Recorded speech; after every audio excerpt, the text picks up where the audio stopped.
नमस्कार दोस्तों, आप देख रहे हैं पोल टॉक। मेरा नाम संतोष पांडे है। राजस्थान की राजनीति में पल पल अपडेट, पल पल चीज़ें बदलती रहती हैं। अब बात कर रहे हैं भाजपा की। भाजपा में इस समय कार्यकर्ता पूरी तरह से कंफ्यूज हो गए हैं। कार्यालय जाइए तो दिखाई नहीं देते, सरकार में जाइए तो वहाँ भी दिखते नहीं, और अगर सचिवालय जाइए तो वहाँ भी बीजेपी के कार्यकर्ता दिखाई नहीं देते। तो आखिर हैं कहाँ पर? क्यों कार्यकर्ताओं का जमावड़ा जहां कार्यालय में होना चाहिए था नहीं हो पा रहा है? आखिर इसके पीछे कहानी क्या है? अब बात हो रही है कि क्या राजस्थान में भाजपा को नया संगठन महामंत्री मिलने वाला है।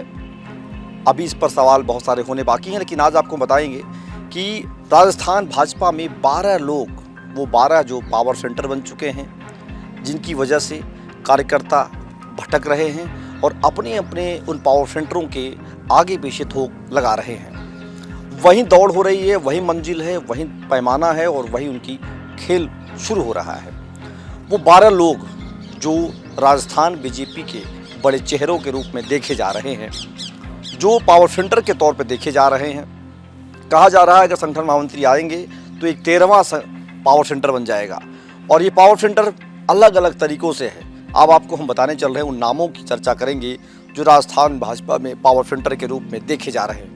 सबसे पहला नाम है उन 4 केंद्रीय मंत्रियों का, भूपेंद्र यादव, जो अलवर से आते हैं, केंद्रीय मंत्री हैं, पावरफुल हैं।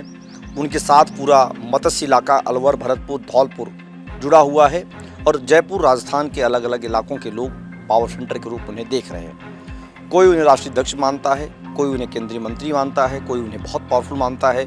तमाम सारी बातें हैं उनकी, लेकिन उनके साथ भी एक बड़ा दल भाजपा का जुड़ा हुआ है। लोग उधर आकर्षित हो रहे हैं, जा रहे हैं, अपने काम की बात कर रहे हैं। तो अगर अलवर के सांसद की बात करें तो भूपेंद्र यादव की पैठ धीरे धीरे राजस्थान में मजबूत होती चली जा रही है।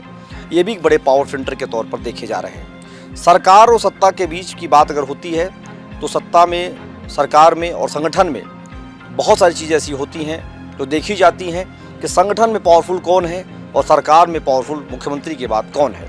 तो वैसे में पावर सेंटर के तौर पर भूपेंद्र यादव। दूसरा नाम आता है जोधपुर से 3 बार के लगातार सांसद, केंद्रीय मंत्री गजेंद्र सिंह शेखावत की। सूत्रों का कहना है कि दिल्ली कार्यालय पर इनके यहाँ काफ़ी भीड़ होती है। राजस्थान के वो तमाम नेता, तमाम लोग वहाँ जुड़ते हैं जो ये जानते हैं कि गजेंद्र सिंह शेखावत एक पावरफुल आदमी है, पावरफुल मंत्री हैं, पावरफुल नेता हैं, और सरकार में इनकी बहुत कुछ चलती है। तो एक बड़ा धड़ा वहाँ पर भी देखा जाता है। पावर सेंटर के तौर पर दूसरे नेता के तौर पर गजेंद्र सिंह शेखावत है। तीसरे नेता हैं अर्जुन राम मेघवाल। इनके साथ भी एक बड़ी लॉबी है, बड़ा सिस्टम है। इन्हें कुछ लोग भाजपा का राष्ट्रीय अध्यक्ष भी मान रहे हैं। तमाम सारी चीज़ों को देख रहे हैं, और ये पावरफुल सेंटर के तौर पर राजस्थान में काम कर रहे हैं। भले भी यहाँ ज़्यादा न दिखते हों, लेकिन दिल्ली में इनके पास बीजेपी के राजस्थान की कई नेताओं की लंबी लिस्ट है जो वहाँ पर दौड़ लगाते हैं।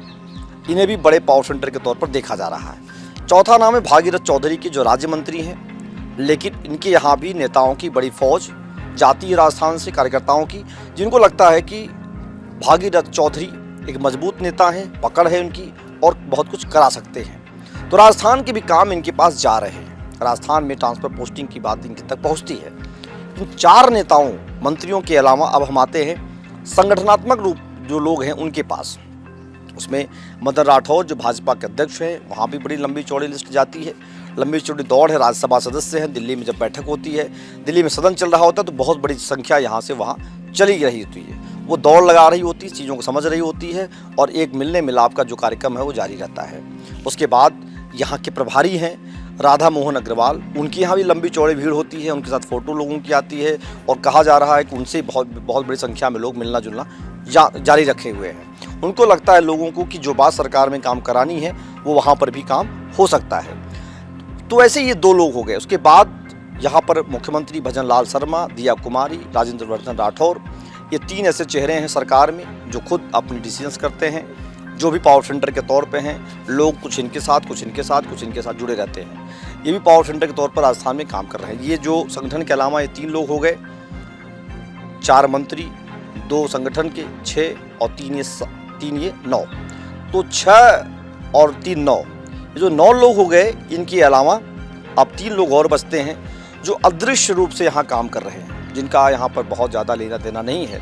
लेकिन उसमें सुनील बंसल जो राष्ट्रीय महामंत्री हैं पार्टी के, राज्यपाल ओम माथुर और राज्यपाल गुलाब चंद कटारिया, ये 3 ऐसे लोग हैं जो भी अदृश्य रूप से पावर सेंटर बने हुए हैं, जो राजस्थान के बाहर बैठे हैं, लेकिन इनकी पावर क्षमता यहाँ पर बनी हुई है।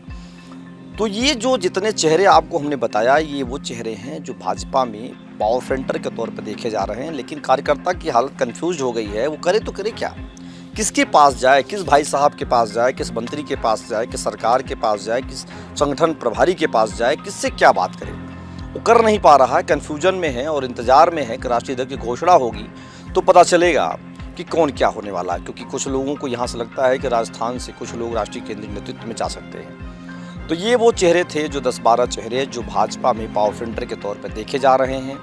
इनके आसपास भाजपा के जो नेता हैं, जो कार्यकर्ता हैं, जो पदाधिकारी हैं, वो घूम रहे हैं और लगता है कि भाई साहब करा देंगे, इस भाई साहब से काम हो जाएगा, इस भाई साहब से काम हो जाएगा। लेकिन भाजपा के ये जो नेता हैं, ये अभी भी क्लियर नहीं हो पा रहे हैं किसके लिए क्या करना है, किसके लिए क्या करना नहीं है।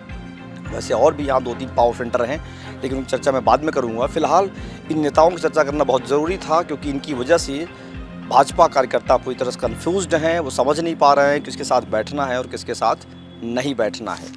तो पोल टॉक की रिपोर्ट कैसी लगी ज़रूर बताइएगा। देखते रहिए, धन्यवाद।